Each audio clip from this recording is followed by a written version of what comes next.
We got problems. I can't get the truck to run right. So I ended up breaking down and ordering a professional tune. I ordered one through mailordertuner.com.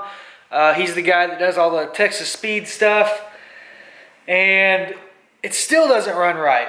And I know I sent him an email. He told me a few things I should try, but told me to call him, but I didn't get a chance to.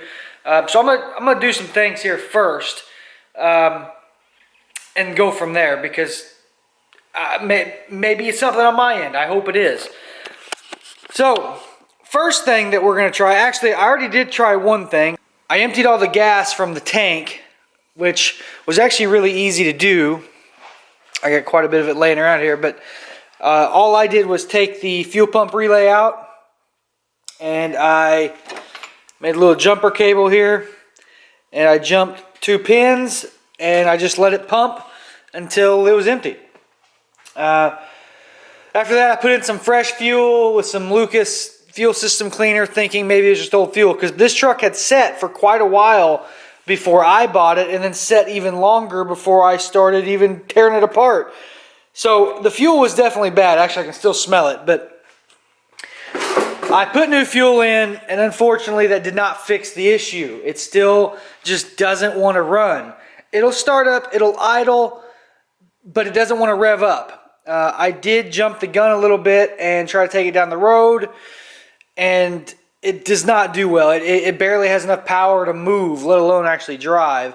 So I did get ahead of myself. Did some things off camera. As you can see, I did go ahead and put the I did go ahead and modify the intake and put that on. I got the catch can ran. I still have to make the bracket for the radiator. I have the hoses on. They're okay. I did put a new battery tray and new Optima battery. Yeah, man, I mean, everything came along real nice. It looks good. It will fire right up. It just runs awful. So keep in mind, right now we're still running open headers. I do not have any O2 sensors hooked up, or even downpipes to hook them up. So one of the things he said, and I didn't know this, maybe I should have known this, but I didn't. But so if you're in the same boat, now you know you need those front 2 O2 sensors plugged in. Otherwise, the computer will dump fuel anything over 100 degrees, which that could be part of my problem. So in this video, we are going to at least put part of the exhaust on so I can get the O2 sensors in and hooked up. The other thing that he told me to check that I didn't even think about, because I just assumed it was good to go based on some forum information, is the fuel pressure. So when we started this build, I had said that I could use the factory pump into the factory regulator filter, and it will support upwards of 400 to 450 horse. And that is a true statement. That is only on S10s with the 2.2 liter, and the LS needs, it's 56, 57, somewhere around there, upper 50s, lower 60s PSI at the fuel injector at all times. We are going to check. I picked up a little cheap gauge, it's a Red Horse performance gauge with the fuel pressure adapter, and we're just going to go right here in front and tap into the fuel rail there. So my main feed comes into this rail, goes around and stops, because keep in mind we're using that combo filter regulator, which I bought a new one thinking, you know, if the fuel was bad, I'll change that too. I haven't changed it yet, but we probably will when I get it up in the air. But before we move on, I want to throw this in there and just see what my fuel pressure is at idle. Because if it's obviously less than 50, that could very well be the problem. If that is the problem, then I got to get a pump, and I will do that tomorrow, which means this video will probably continue through there. Because by the end of this video, I want this thing to run well, and that's the goal here. So let's put this little gauge on and see where we're at. And we've got our little gauge installed. So let's turn the key on, put some pressure back in the rail and see what that's at. And then we'll try to start it. Let's open the door.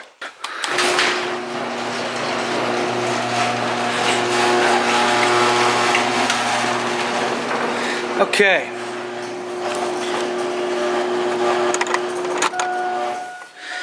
Alright, Fuel pump primed. Did we get any pressure? And that's not a good sign. 50 psi. So let's start it up and see where we're at.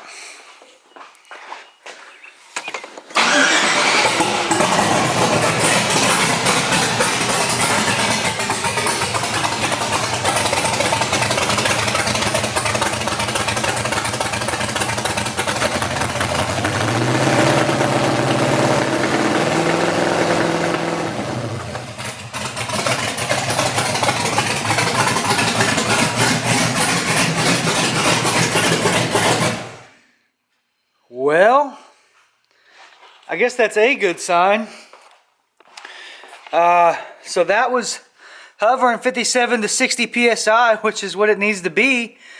Well, that changes things, man. So, okay, that means we need to get the exhaust put on, or at least the first part, and get those O2 sensors in to see if maybe that's the problem. So let's get the truck in the air and start throwing that together.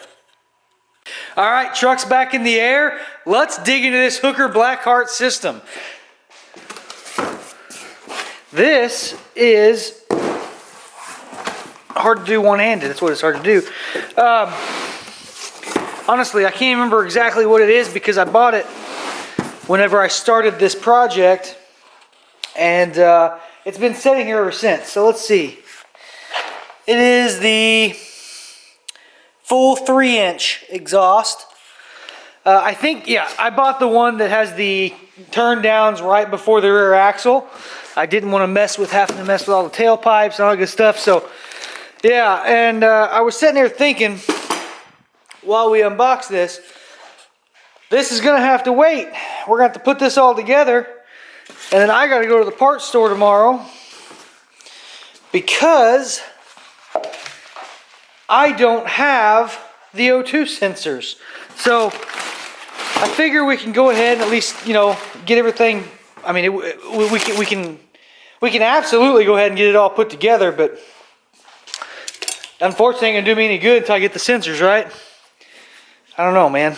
I hope this all works out. I did watch a couple clips on the YouTubes, and I'm afraid it's gonna be a little quiet. So I don't know. Once we get it all hooked up and see how she sounds, I will determine if I'm going to live with that big muffler or if I'm going to have them cut it out and put in I don't know, maybe like some SLP loudmouth resonators or something similar to that, because I want it loud. And I'm afraid this is going to have a good sound but not loud. What do you think? Alright, where are we at here? So far, I've only seen one pipe that's got an O2 bone. Which, oh, there's another one. We're good. We're good. Anything else in here? Oh, yep. What's this? Oh, bracket. Hanger. Alright. Are we good now? We're good. I'm going to have that box thrown away now. So, alright, let me take a look at these instructions, because I do read instructions, and then we'll be right back, hopefully, installing all these pipes. I don't know. Should I just install the 2 down pipes, or should I just say screw it, install it all? I think we're going to go ahead and install it all. It's here, why not? So, let me read the instructions and we'll be right back and we'll start installing this kit. This is going to be easy. So, I've already got it laid out how it's going to go. As you can see, I'm not 100% sure why that's in 2 pieces, but I'm assuming once I get down there I'll figure that out, or figure out why it's like that. This little bracket here is actually only for the older ones, Gen 1. So on mine it uses the factory hangers, which unfortunately, I may have to get new ones. I'm not 100% sure yet. Obviously, I got the isolators there, but when I took the old exhaust off, I got a little bit of hacksaw happy. So I can't remember what brackets I cut off and what I didn't. So I'll have to figure that out once we get to that point. But I mean, it's very straightforward. It's all slip fit with the band clamps. I mean, Basically, you put it on, you lightly tighten it to where you can kind of still move it, put the next section on, and so on and so forth from front to back. Once all that's complete and you got it all there, you start from the front to the back again, tightening and straightening and aligning. Now, because it's under the truck and there's really not a good way or angle to do it, I'm not going to film actually bolting them up. But once I do get them up, or if I run across anything interesting while I'm down there, I'll grab the camera and I'll point it out. And obviously once it's all installed and done, I'll roll under there with the camera. But as far as, you know, time lapse and everything like that, I mean, it's not difficult. I mean, it's already in order. You just got to do it. So there's really nothing to see. So I'm gonna get that moving. I did check on O2 sensors. Unfortunately, I have one left from the S10. I think there only was one. Obviously, the plug is not the same because I'm using the current performance harness, which uses Silverado stuff mixed with S10 stuff. But in the O2 sensors, it's going to be Silverado. So I did look up O'Reilly's. It's about $52 a sensor, so I got to buy 2 of them. Great.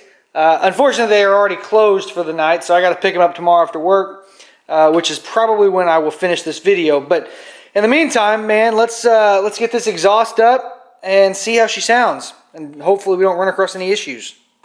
Okay, guys, it has been a few days since the end of the last clip that you saw. We did get the exhaust in. I got 2 new O2 sensors installed, and it runs awful. It runs absolutely awful.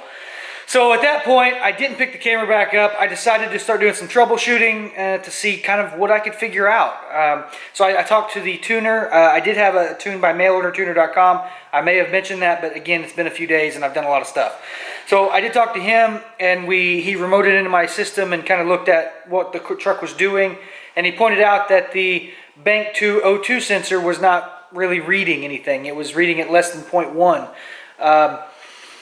So that started me down the whole rabbit hole of trying to figure out what's going on. But before we get into where we're at with the truck, and before we get into what I've checked, what I haven't checked, things like that, let's show you the exhaust. It is one fine piece. Highly recommend the Blackheart swap exhaust. It went together so easy. It looks fantastic. And I think it's going to sound pretty good, which we'll get into that in a little bit. But let's show you the exhaust and kind of what it looks like under the truck.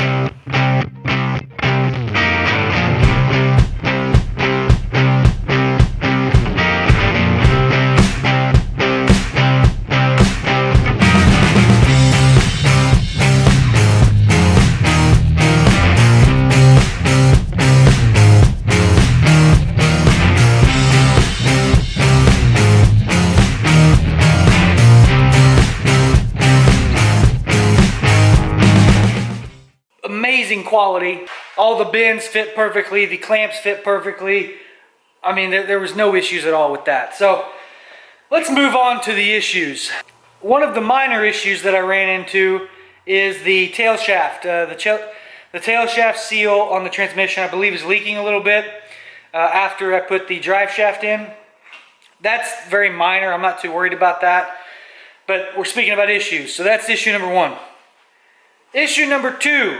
We can't really get that Bank 2 O2 sensor to read anything less than that 0.1. So here's some things that I've done, and I'm hoping that, someone sees this before I fix it and says, here's the problem, so I don't have to just keep doing a bunch of different stuff.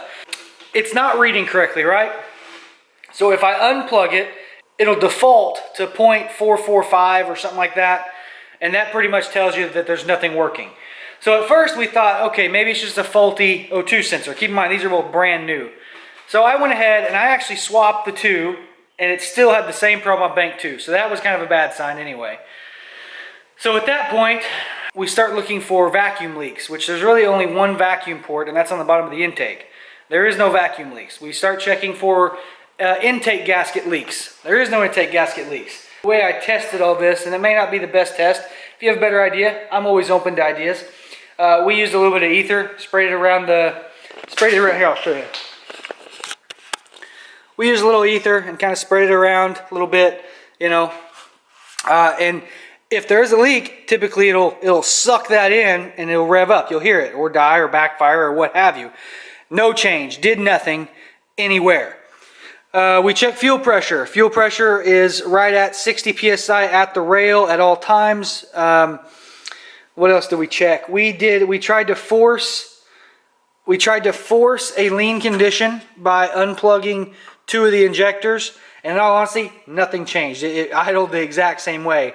So I'll get into my thoughts there in a minute. From there, we also tried to introduce a rich condition by unplugging 2 of the coils. Absolutely no change. With one exception, it did run a little rougher. It didn't run any different when I unplugged the 2 injectors. So from there, because at least on the scanner, it doesn't show it change anything. Normally what that should do is it should make the O2 sensor fluctuate. It should do something. It did nothing. So at that point, we think we have, it comes down to a couple more options. It could be a bad PCM.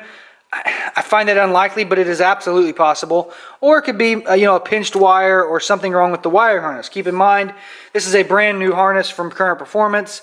I did pull the harness up and check. There are no pinched wires that I can see. I am getting power and ground to the heater circuit on the O2 sensor, because I honestly just don't think there's a problem with the harness. So keep in mind, this is a junkyard motor originally.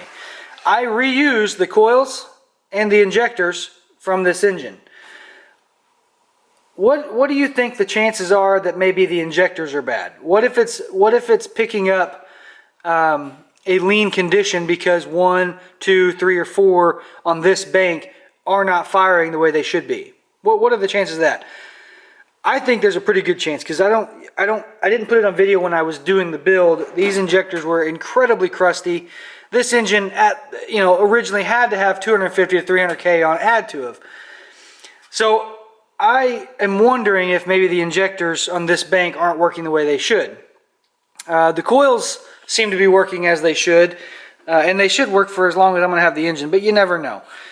One other possibility, when I first got this thing started up, and you heard it run in some earlier videos, I didn't have the exhaust on here. I didn't have the O2 sensors hooked up, and I ran it for a while like that. So obviously the tune was definitely flooding it with fuel.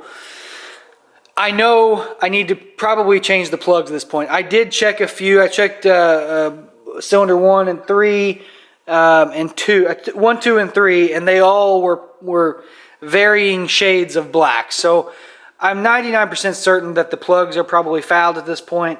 So I am going to change those out and hope that changes something. But I mean, what are the chances that if the plugs are bad, wouldn't that want to read a rich condition? I don't know. You tell me. So at this point, I did go ahead and order another set of injectors. I ordered another set of coils, and I ordered a new PCM. Or not new, but I ordered another PCM. I just got back from the junkyard today. My local junkyard has absolutely no Chevy GM 5.3s, 6.0s, 4.8s anywhere on their lot. It was insane. Absolutely insane. So I went ahead and just ordered that stuff on eBay. And the reason I did that, I'm not trying to throw parts at this thing. The way I see it is this. Those items are easy to change, and I can change and see if that changes any of the variables. But at the end of the day, I need those items anyway for that engine back there to go in this car right here. So I'm looking at it like that. If it works, if it fixes the issue, great. If not, I needed to buy them anyway. If those things do not fix it, I am at a complete and utter loss of what could be causing my issue. Because what it's doing is it's reading really lean on that bank, and it starts to flood those cylinders with as much fuel as it can, and then it starts to run absolutely terrible. The computer kicks in from there, and I'm saying all this based on what the tuner has kind of told me, what I've learned myself. I am not a tuner. I'm learning very much as I go when it comes to the tuning stuff. So I don't know. I mean, we're definitely in troubleshooting phase here. This is not how I wanted to end the video, but at this point I'm waiting for parts. I'm going to keep tweaking a little bit. I just don't know what else it could be, because like I said, I've checked the harness. There's no leaks that I can see. I'm going to go ahead and change the plugs probably to see if that fixes anything, but I got to get those in the next couple days. So in the next video, we will be installing some of those items and testing some things out. And hopefully you will hear what the new Hooker Blackheart swap exhaust sounds like. I would start it, but the thing runs absolutely terrible. So I'm just gonna leave it as is. Again, you have suggestions, things you think I should check? Please let me know. This would make my job a whole lot easier. Other than that, I think that'll do it for this video. Thank you for liking, commenting, subscribing. Until next time.